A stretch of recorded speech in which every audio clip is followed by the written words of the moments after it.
Good afternoon, or good morning to our fellow South Africans, and a warm welcome to all the listeners from around the world. My name is Johan Fuk, and I represent the SQM office in South Africa.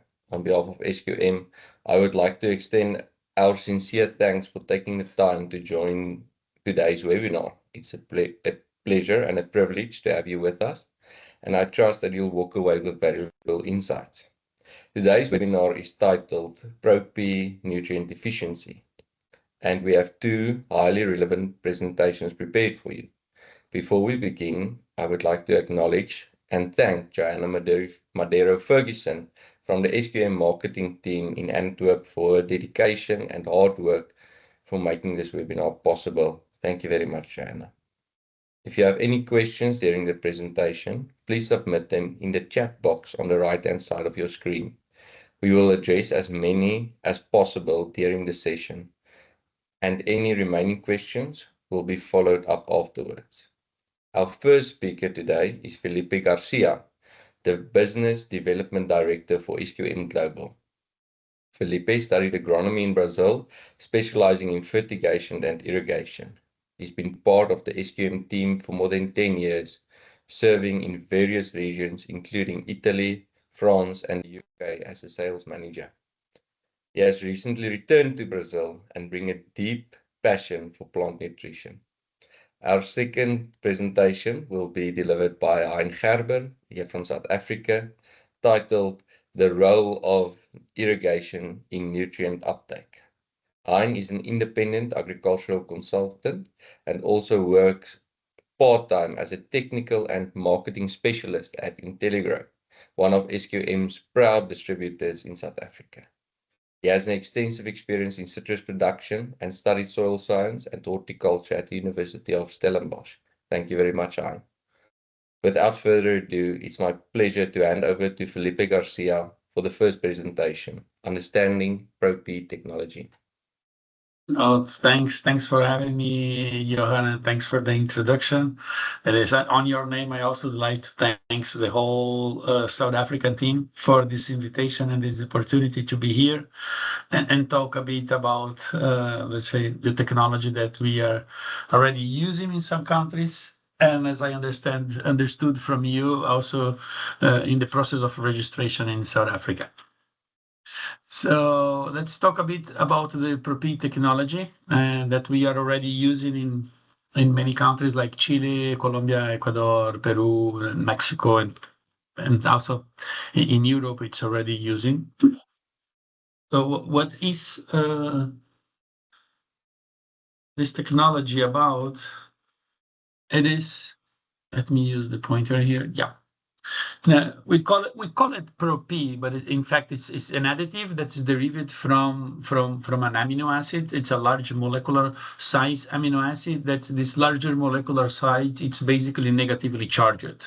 So if you're thinking about what is, let's say, a very simple chemical definition from what is the additive that we are using, we can say that it's derived from amino acid that is heavily negatively charged.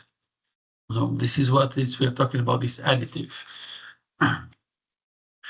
One of the reasons why you call it Pro-P, it's one of the basically most common interactions that we have between elements in the soil solution. When you're talking about plant nutrition, it's between phosphates and other elements. So it's quite well known for everybody, and especially for the ones that work with fertigation and water-soluble fertilizers, that if we have phosphates that are anions, for example, and these phosphates, let's say, met with some cations like calcium, iron, or zinc, we can have precipitations like calcium phosphate, iron phosphate, zinc phosphate, or metal phosphate. So this is very well known, and the idea was try to find something that we could avoid this precipitation or the loss of these nutrients that we are using. So then we found this technology from where we are adding, as I explained to you before, so we are adding a molecule that is heavily negatively charged. So we are adding these charges in the solution. So then these negative charges will matter, will bound these cations like calcium, iron, or zinc. And if they are already in balance, positive with the negative charges, then the negatively charges from the phosphate or the sulfate, in the case if we have calcium sulfate formation, they will not bound. So then we have less precipitation. And then the nutrient will have more nutrients available for plant uptake. That's the end goal. So it's try to avoid this the loss of nutrients via precipitation that normally we have when we are preparing nutrient solutions or even in the soil nutrient solution itself. So why we call it Pro-P?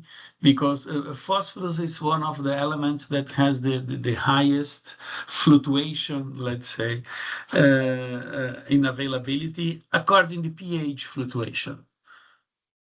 So it's very as well known that in slightly acid pHs, phosphorus can be, let's say, blocked with aluminium, or in very acid pHs even with iron, and in some alkaline pHs with calcium. So then we can, let's say, have a loss of available phosphorus according to pH fluctuation with all these three elements. And we have a very short range where, let's say, we have a very good phosphorus availability in soil, especially when we are talking about fertigation in soil. So phosphorus, it's a very sensitive element from that perspective. And that's one of the reasons why we call it Pro-P, because we are, let's say, aiming keep phosphorus and also these other elements available. But as we see along the presentation, this additive, it doesn't work only with phosphorus, but also with other elements. We will see this along the presentation. To show you a bit about what the effect that we can expect from this additive, a very common reaction or precipitation that we can find, it's between calcium and phosphate. So you can see here we have these two glasses where we have two solutions with the same composition, 1150 ppm of calcium and 350 ppm of phosphorus, expressed as P2O5, is 350 ppm with Pro-P and without Pro-P, and it's one image say more than 1,000 words. So we can immediately see that we have no precipitation when we added the additive in the solution, and we can see here that precipitation is already coming because it's fully white now between phosphorus and calcium. And similar can have with aluminium. So this is also in these two glasses we have in this solution aluminium plus phosphorus. Here is the same solution, aluminium plus phosphorus plus Pro-P. And you can see that the precipitation it's not occurring, it's not coming as it's on this side. So this is the effect that you can expect when we are adding Pro-P in our fertilizers or in our nutrient solutions. The idea is to keep nutrients available. In this case, phosphorus could be with calcium, with any other element. So we call it a kind of protective agent because it prevents, if we're talking about specifically on phosphorus, from newly applied phosphorus being bound by calcium, aluminum, or iron, as we just saw on the pH fluctuation curve. But an important point, it does not recover phosphorus that is already blocked in soil. So this additive, it's for, let's say, newly nutrient that we are applying. So phosphorus that we are applying that will be protected, but it does not recover a phosphorus that is already blocked in any soil colloid or soil particle. It will not have effect on that because that it's already bounded with some other element. So this protection is for the new phosphorus that we are applying together with this additive, together with this protection. So this protection also improves phosphorus mobility. We know that one of the reasons why phosphorus is has a very low mobility in soil.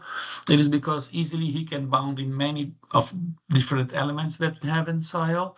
So if this phosphorus is protected, so it remains available and also improves the phosphorus mobility in the soil profile. We will also show you some trials we did to check this. So improving phosphorus mobility, obviously, and by consequence also improves phosphorus distribution in the soil profile, improving the phosphorus efficiency uptake by the crops. This is the end goal. In our plant nutrition department, we are always trying to find ways to improve nutrient uptake efficiency, and this is one of the examples of this. Some trials we did back in 2018 when we are studying this additive, and also not only this, but also many other additives and doing the comparisons. And this is one of the reasons why we choose this one to move forward in our commercial products. You can see here on this trial where we applied 33 kilos per hectare of P, of phosphorus already expressed as P. And then we check how much phosphorus we have available in a soil sample using the Olsen method of phosphorus Olsen. And you see the control that was low phosphorus was applied. Then the second treatment where we applied 33 kilos of P with monoammonium phosphate, and then the same 33 kilos of P applied with monoammonium phosphate plus Pro-P. So you can see the difference that obviously we have a higher when we have monoammonium phosphate and no monoammonium phosphate. We found more phosphorus available, but with a significant difference when we add in the same amount of phosphorus, the amount of available phosphorus using the Olsen method in Pro-P, with MAPI per P. So it's a significant difference that it's almost 50% if you take from 6.4 to 9.8. It's almost 50% more phosphorus available that we found when we use it Pro-P together with monoammonium phosphate.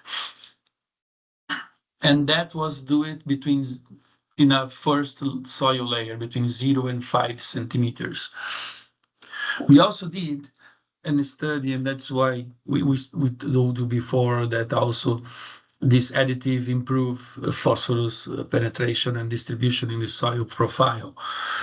On this other study, which is the same concept, but then we measure between a layer between 0 and 5 centimeters, 5 and 10 centimeters, 10 and 20 centimeters, and 20 and 30 centimeters depth in the soil profile.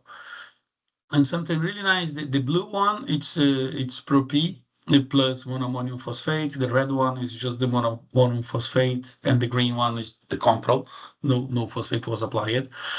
So you can see something really nice and very consistent that as we are going deep in the soil profile, we increase the amount of available phosphorus between the 20 and 30 centimeters and 10 and 20. That it normally, and especially for vegetable crops, this is the range when we have most number of active roots. And even from fruit trees that are under irrigation, normally we have a trend to have a lot of active roots in the upper layers in the soil profile due to the irrigation. So in this range between 20 and 30 centimeters, normally is the range when we found the highest number of active roots. So also show clearly to us that Pro-P was protecting the phosphorus, and that phosphorus was available to move to the soil profile, normally on the deeper layers, where normally we have difficult to add phosphorus on the deeper layers in the soil. And with Pro-P, this is possible to do it through fertigation. We also checked how many phosphorus was being absorbed by the plant. This is just one of the examples that I bring it to show it to you, because we cannot show all the information we have in 20 minutes exposure on the webinar. But we have much more information about it. If you are curious later on, you can always contact Johan, and Johan contact us, and we will be more than happy to share more information we have it regarding field trials and field experience. But you can also see here that in red, so this is the control, again, the blue color it was a tissue analysis that was done 30 days after planting, and the orange color, it was a tissue analysis that was done 45 days after planting. So you can already see that the control obviously was very low, no phosphate was applied, that was expected. But then if you compare the monoammonium phosphate with Pro-P and with the one without Pro-P, we always found higher levels, even on the 30 days and also on the 45 days, with a statistical difference as well, on the phosphorus absorbed by the plant. So plant was really uptaking that phosphorus that was available in the soil solution. So we found more phosphorus available in the soil solution and also found more phosphorus uptaken by the plant in plant tissues. But as I explained to you before, it's not only phosphate. We call it Pro-P because normally phosphate is very sensitive to all these, let's say, possibilities of reaction with other elements in soil. But that negatively charged that we are adding with Pro-P, it also favor uptake of other cations. Like you can see here, we are having a study that was done in the United States, and these two first lines, it was measuring nitrogen, phosphorus, potassium, calcium, and magnesium available with just 20% of the standard nutrient solution. So it was being analyzed in this two we see low with or without. It was 20% of the nutrient solution used, and we can see here the comparison is between the green line and the blue, the green bar and the blue bar, and you can see that always the blue bar was higher in comparison with the green one. And also the study was done with a normal nutrient solution, so with the ideal levels of fertilization. And even with ideal levels of fertilization, you always see a difference between this purple and these red bars. So we always have a difference on the availability of nutrients when we are adding this additive in the nutrient solution. So despite the name, it's Pro-P, and probably phosphorus is the nutrient that most benefit of this technology, but also other cations like potassium, calcium, magnesium, and also ammoniacal nitrogen could benefit out of this. Examples of these are these other trials and experience that we did. This one, for example, we done to evaluate another very common and well-known reaction. It's between phosphates and zinc. So we also tried phosphates with zinc to see, and you can see, for example, here by these pictures, especially if you look for the small magnet that is used to mix the fertilizers in the solutions, that here you can easily see a much more clear solution than here. So here much more formation of precipitates are coming when we don't have Pro-P in the solution than when we have it. So Pro-P is also preventing that reaction between phosphates and zinc. And also another very well-known reaction that we know, it's between calcium and sulfates. Basically, I think everybody that work with fertigation already knows that you cannot mix calcium and sulfates in the same tank, because then you have calcium sulfate formation. That's basically gypsum. We also did a very simple trial to do it. So we take 2 beakers with 150 milliliters of water, and then we add 4 grams on that 150 milliliters of calcium nitrate. Then we add Pro-P in one of the beakers, and in the other one, no, obviously. And then we add 3 grams of magnesium sulfate. And then you can immediately see that the solution with Pro-P remains clear, and the solution without Pro-P is already becoming white, and then the precipitation is coming, and it will have a formation. So this additive, despite the name Pro-P, but many nutrients can benefit out of this additive. So if you make a summary to talk about the benefits of the Pro-P technology.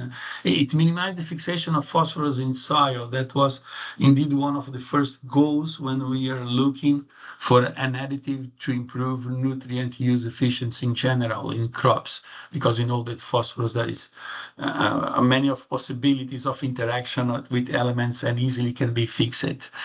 But also increase phosphorus mobility in the soil profile. So if you are in a situation that you need to add phosphorus, say on deeper layers in soil, the use of Pro-P technology is something that can really help you in move phosphorus to 20, 30 centimeters deep if you need it.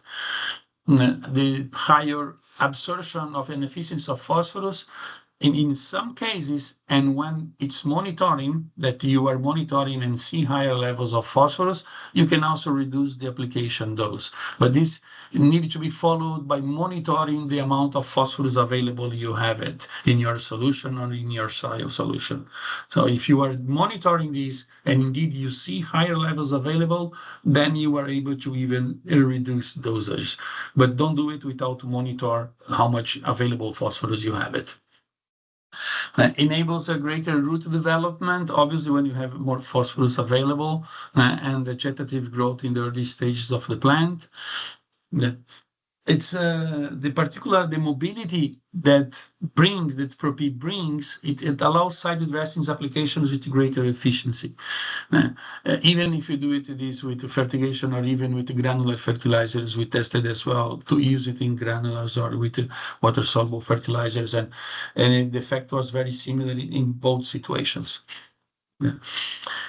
Also increase the absorption of other cations like potassium, calcium, magnesium, as we saw it, but also the metals, the positive metals, the positive micronutrients as well. So we can benefit not only phosphate, but also the other elements. And that is really the final goal of the additive, that's to improve the general nutrient uptake efficiency. So this is what our final aim and our final goal with this additive. So I hope that give you a snapshot about how the technology works, and more than happy to pick some questions and doubts if you have it. Thank you. Felipe, before we go over to Hein, we have a question from Skulk. Which amino acid is Pro-P derived from, and what is the negative charge in centimole C per kilogram? I don't know if you have that off by heart, or you can maybe answer. Yeah, it's from the group of amides, the amino acid that we are looking for. I don't remember the specific one, but it's from the group of the amides. It's come from the amide bounds. Let's say it's a kind of polyamide. Let's say Yes. this is what I remember from head. And regarding the heavyweight, I am really in doubt now that I can give you the exact number, but if it's 500 or 700 millimoles per liter. I do have the information. I'm in doubt if it's 500 or 700 now, Johan, but I can send you the exact information, and you can share with him after that. I'm really just in doubt now. No problem. Skulk, I'll get back to you with the exact of the negative charge. Thank you, Felipe. I don't see any other questions. It's really interesting, and I think there's really a market for Pro-P. So for the fellow South Africans, we are in the process of registering the product, and hopefully soon you'll find it available on the price list. Thank you, Felipe. I'm going to switch over to Hein now, and Hein, over to you. Thank you. Okay, you're welcome. Thank you. Thank you, Johan. Let me just get set up on this side and share the right screen with you. Get the right screen up on my end. We can see your presentation. Thank you, Hein. Thanks. Confirming. Okay, so got about 15 minutes for this topic, and obviously it's a bit of a wide topic, so we're not going to try and unpack everything, but at least we're going to see in terms of the essentials, what can we unpack, and what we want to look at is what is the optimal soil moisture level for nutrient application. Where are we going to have the highest nutrient use efficiency, which is a very relevant topic these days. So just to say, my background is in citrus, but I'm sure that the principles that I'll be discussing will be applicable to all other crops, perhaps with slight adjustments. Okay, so firstly, we're going to look at how does soil moisture level influence nutrient uptake and what is the reasons. Secondly, what is this ideal soil moisture level for nutrient uptake? And then thirdly, how do we manage our soil moisture at that ideal level? What is the tools that we have available for us? Okay, so I first want to talk about hydraulic conductivity, because hydraulic conductivity is quite essential to our uptake mechanisms. And just that we're all on the same page, just to explain it a little bit, it is basically the ease by which water can move through the soil. How easily does water move through the soil? If it moves easily, it means the hydraulic conductivity is high. And if it's slow, it means the hydraulic conductivity is low. And in most cases, a wetter soil would mean higher hydraulic conductivity, and a drier soil would mostly mean lower hydraulic conductivity. And if we just look at this, the diagram that I have here, so on this side, you can think of this one almost as water in a pipe. So there's no real obstructions, and the hydraulic conductivity is fast. This gray block represents how the hydraulic conductivity reduces. So here we have more obstruction, we've got soil particles, and we've got more drag and tortuous flow and friction. So our hydraulic conductivity reduces. And then on this side, we've now got soil particles, but we also have air. And obviously we want some air in the soil because we need oxygen. But if it's too much and the water level or the moisture level in the soil is too low, then the hydraulic conductivity is greatly reduced because of the air and the soil particles and the increase in drag that the water will experience.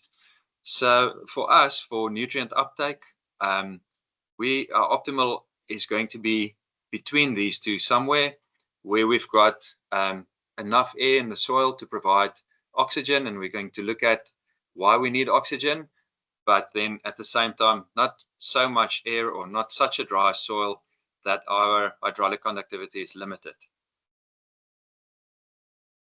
Okay, so then looking at the nutrient uptake mechanisms, the main uptake mechanisms that are available to a plant, firstly then mass flow. So mass flow is primarily driven by transpiration. So in essence, to a big extent, it is a passive process or a passively driven process where we've got transpiration and the movement of water and nutrients from the soil, and then evaporation of the water at the leaf surface. Okay, and that drives this flow for us of mass flow. Sorry, I just had a window pop up there. And for that to take place, we need sufficient moisture for optimal hydraulic conductivity, for transpiration to take place, and for the nutrients to move in that medium. Then our second nutrient uptake mechanism is nutrient diffusion, and this is driven by a concentration gradient. So just on this diagram here, this one represents mass flow, where we've got this movement of water to the root surface, and then uptake there and transport to the leaves. This one represents diffusion, where my pointer is. So in the case of diffusion, we've got an area in the soil of higher nutrient concentration, and because next to the root represented here, we've got uptake of those nutrients, it creates an area of lower nutrient concentration. So the nutrients will be moving from the higher concentration to the lower concentration at the root interface, and from there it can be taken up to the root. Now, diffusion also needs sufficient moisture. It needs it for the nutrients to dissolve in the soil medium, but then also sufficient moisture for the nutrients to be able to move in the soil medium. Okay, and then finally, root interception, which is of lesser importance compared to the other two mechanisms, but still also relevant, And this is primarily driven by root growth and expansion. And it is exactly what it sounds like. Basically, the roots are growing into areas with more nutrients, and the nutrients can be taken up there. So root interception also needs sufficient moisture for turgor, for cell elongation, for the roots to grow. But then also, if the soil is moist, we've got reduced mechanical resistance so that the roots can expand and grow and utilize the soil optimally. On the flip side, if the soil is too wet, we're going to have reduced respiration, and we're going to have reduced energy generation, and we're going to look at respiration just shortly, and that will also reduce then the uptake of our water and nutrients, because all three of our processes depend on energy to a more or lesser extent. And also, if the soil is too wet or being over irrigated, we're going to lose nutrients by the process of leaching. Okay, so what else happens at optimal soil moisture levels? So roots can respire optimally to produce energy, and not to get into the detail of root respiration, but basically this is the reason we need some air in the soil so that there's oxygen available to the roots, and the roots will take up oxygen and they will use it to produce energy. And we need that energy for root growth, but also for the uptake processes. So energy is used to maintain the osmotic gradient for mass flow. So even though it's a largely passive process, we still need some energy to maintain the osmotic gradient. And then respiring roots take up nutrients and maintain the concentration gradients that we need for the fusion of nutrients, our second uptake mechanism. Okay, and then just a practical point, capillary bridges between wetted zones. These are important, and especially in drip irrigation, we want to have our soil at a moisture level where our capillary bridges between two wetted areas is maintained. It can also be relevant to micro irrigation, where it's more where they don't touch or overlap the wetted areas, and we still need the wetted zones to come into contact with each other. This gives us a larger root zone, and it enables the plant to utilize a larger area of the soil and take up more nutrients. Okay, so that's just a bit of the background, just to say hydraulic conductivity is important. We now know why it is important, but also to say some oxygen in the soil or air in the soil is also important, and we know why that's important. And then we can now move on to what is a possible ideal soil moisture level for nutrient uptake. Okay, but just to have some point of reference for when we're speaking about this, I'm going to refer to the field test, which is a very basic test and a bit of a subjective test to assess soil moisture level, but it's perhaps something that all of us can relate to. So the hand field test is on a scale of 1 to 5, where a 1 is bone dry, 2 is slightly damp but crumbly, 3 you can normally press into a ball, especially if it's a loamy soil. And for a lot of producers, this is the point where they will irrigate, depending on whether it's micro irrigation, but especially for micro irrigation. For drip irrigation, it might be more upwards on the wetter side. Then we've got a 4 that's around field capacity, and then we've got 5 where there's some free water available in the soil. So, okay. So looking at a bit of research, and yeah, this comes from my more citrus background, and this is soil moisture and nitrogen uptake. What happens if we have a lower soil moisture level? So basically what these experiments showed is that at a moderate stress level a week prior to fertilizer application, it reduced nitrogen uptake by 12 to 16%. And if there was a moderate to severe stress a week prior to fertilizer application, and this would be at about a 2 out of 5 with the field test. So this already shows you 2 out of 5 with the field test.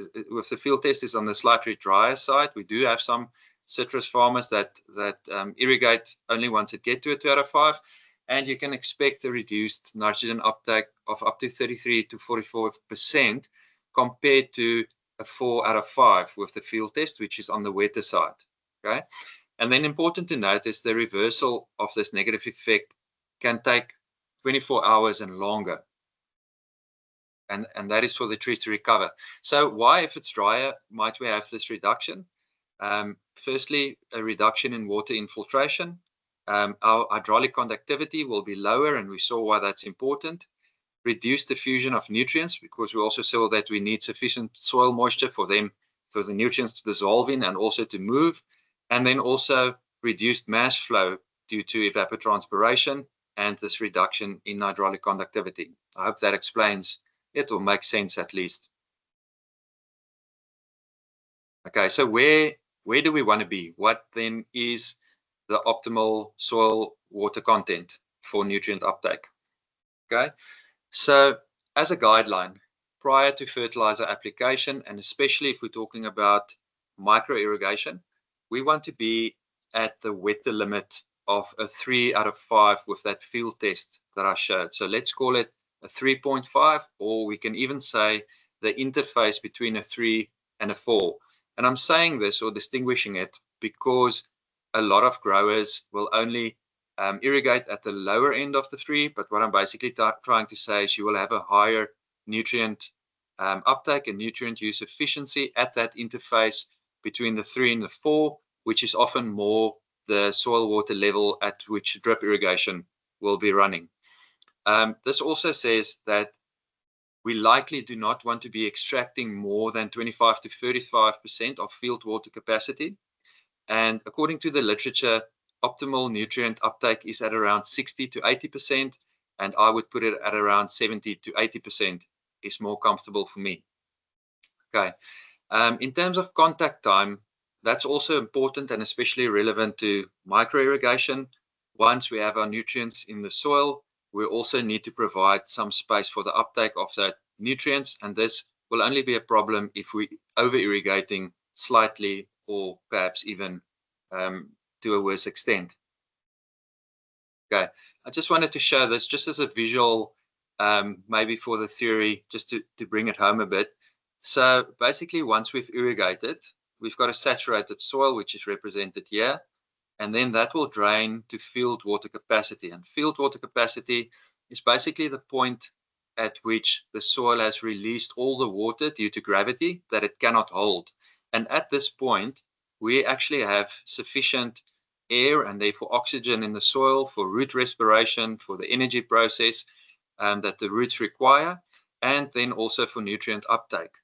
And just coming back to this and the field water capacity, just to relate it to a few terms, this is readily available water. So this is water that's easily available to the plant without that high energy expense. And we basically want to go halfway when we want to apply our nutrients, and that will give us a higher nutrient uptake. Okay, how do we manage this at the ideal level? And I know this slide is a bit busy, and it's just to show some of the tools that we have available for us, and I'll just explain a little bit. It's not to give any sort of a lesson on it, but just to highlight how we can relate the different tests to each other and what we do have available. So we have capacitance probes, which are very common, and capacitance probes normally gives us a graph like this. This graph is perhaps a bit over exaggerated, and basically we will have 3 to 4 steps here normally before we reapply irrigation depending on the soil type. And we can see here that according to the hand field test, which I've already explained, this is sort of the region where we have a 3. It's still comfortable. The steps are evenly spaced. Here the steps are starting to get smaller, which means the plant is putting in more effort to uptake water, or more water in the soil is less available to the plant for uptake. And then we've got a 4 and our 5 here. And like I've said, around here at the interface between the 3 and the 4, or on a 3+, this is an area of high nutrient uptake. Okay. Then we also have tensiometers, and tensiometers normally give us a negative kPa value. So that is a negative suction in the soil, and that is the force at which the plant is, or the force against which the plant is taking up the water, how difficult. So the higher the value, the more effort it is, or the more difficult it is for the plant to extract water. And once again, we can relate some values to it. For instance, in the sandy soil, this interface is perhaps a -10 to -15. where nutrient use is good or nutrient uptake is good. And in a more loamy soil, it can perhaps go to a -20, -25, even -30%, depending on the soil fraction. Okay, so these are more physical tools that we can use, the tensios, the capacitance probes, and the hand field test. But then we can also bring in the theory. And for me, bringing in the theory is very important as a check for these tools, because this one is subjective, this one has its mistakes, and this one can also be correct depending on placement of the probe and correct interpretation. There's a lot that can go wrong, but a very useful tool. But to double check it with something like your evaporation, your evapotranspiration rate, which you get from a weather station, and then using a crop factor to see what the atmosphere is going to demand from a hectare of citrus, for instance, on a day or on a weekly basis. And then into that, you can bring your orchard factor, which is just a unique value for that specific orchard in terms of soil type or canopy volume or whatever. Maybe it's 90% of what you worked out with the ET and the crop factor.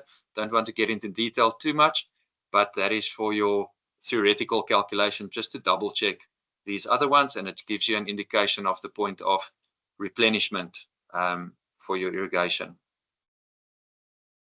Okay, just another practical one that I wanted to highlight. And these are graphs from capacitance probes on drip irrigation. And if we look at this one on the left here, the point that I want to make is in terms of consistency. So especially with drip, you're going to have roots that's going to establish themselves somewhere around the drip area where the water is being deposited into the soil. So therefore, it's also important that those lines are fastened properly to the soil surface so that they're not moving by either people that are moving them or animals, or even in the sun. The expansion and shrinkage of the lines can cause disruption there. So you basically want to get your trees to get used to what they can expect, and you want to be consistent in that approach. So basically, you're going to have water deposition, and it's going to expand to a certain point and retract again. So expand, refill, retract, refill, expand. Okay.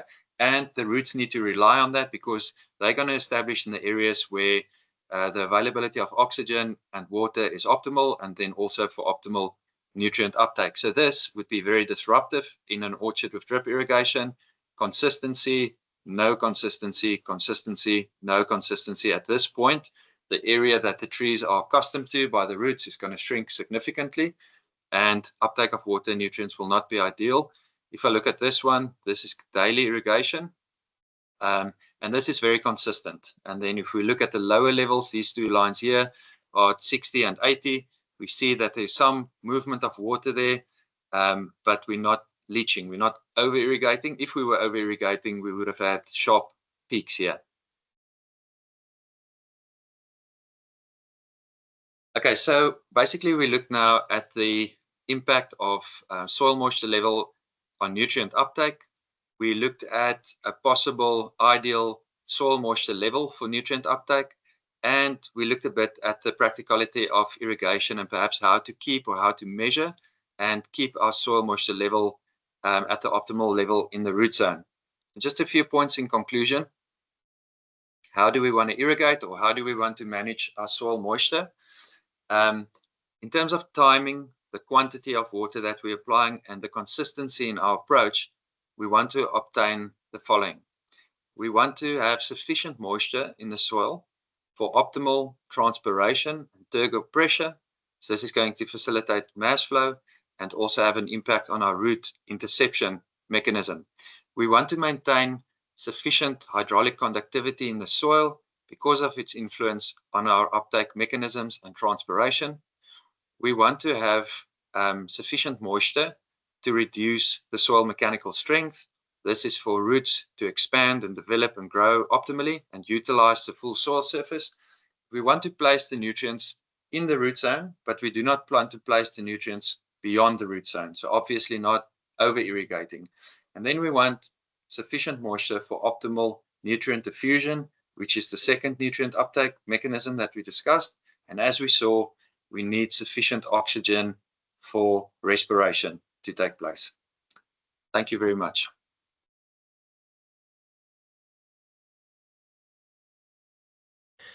Thank you very, very much, Hein.